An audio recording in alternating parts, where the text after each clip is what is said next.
Bienvenue à la découverte du saint du mois de janvier, Saint Jean Bosco. Chez nous, la sainteté consiste à être joyeux. Soyez toujours joyeux.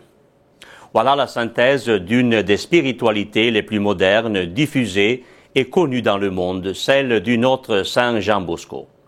Il déploya son charisme de douceur et d'appel à la sainteté pour tous, selon les principes de Saint François de Sales, qui choisit comme patron de sa congrégation naissante en 1859. Quand tout jeune prêtre, Don Bosco découvre les jeunes désespérés dans les prisons de Turin, il se promet de faire tout ce qu'il peut pour qu'aucun ne finisse sa vie, sinon misérablement.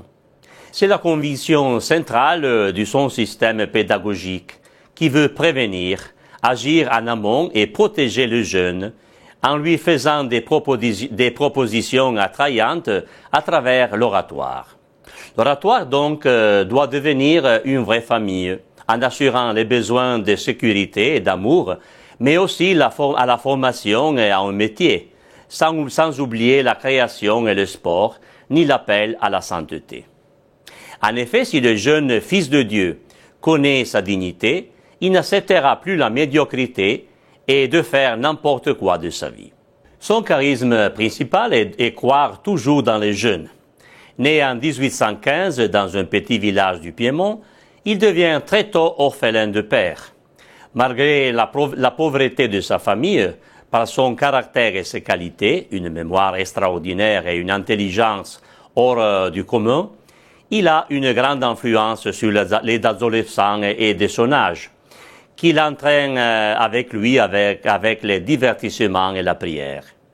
Il apprend différents métiers pour arriver au séminaire.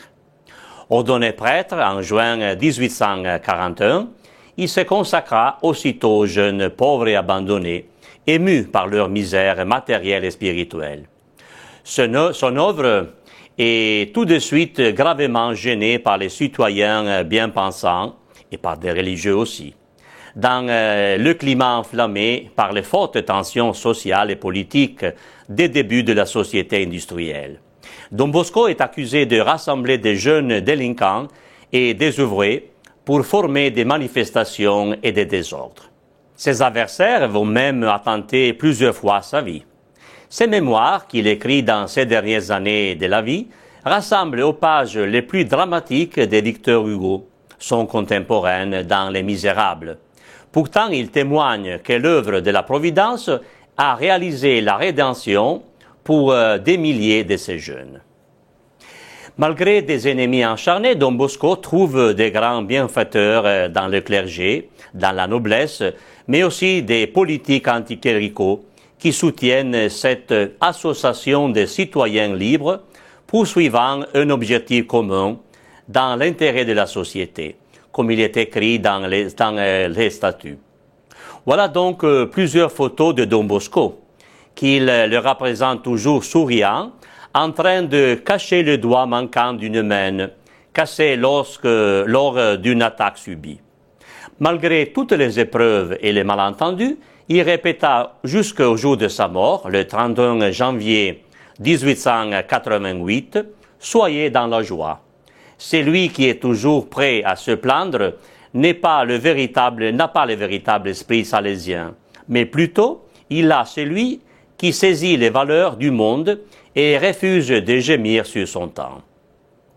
Lors de son procès de canonisation en 1934, à ceux qui s'interrogeaient sur le temps que Don Bosco consacrait à la prière, vu ses nombreuses activités, le pape Pie XI répondit qu'il fallait plutôt se demander à quel moment Don Bosco ne priait pas.